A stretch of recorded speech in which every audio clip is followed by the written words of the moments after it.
Imagine a soldier the size of an insect.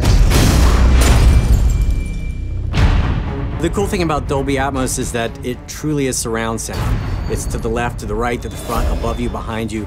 It's a whole new chapter in sound technology in the theater.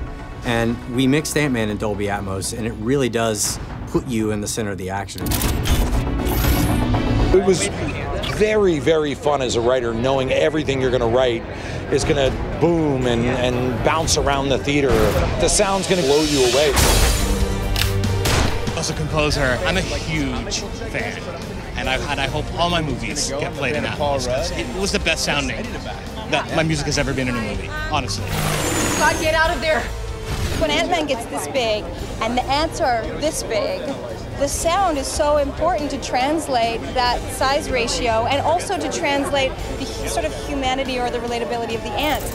It really makes the scenes believable. You tried to hide your suit from me. Now, it's gonna blow up in your face. The whole soundscape changes when he shrinks, and the sound waves interact differently when your eardrum is microscopic, and it really immerses you. The entire movie sounds incredible.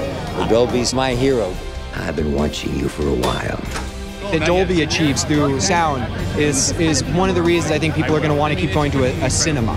It just sinks the audience into the experience. Did you think you could stop the future?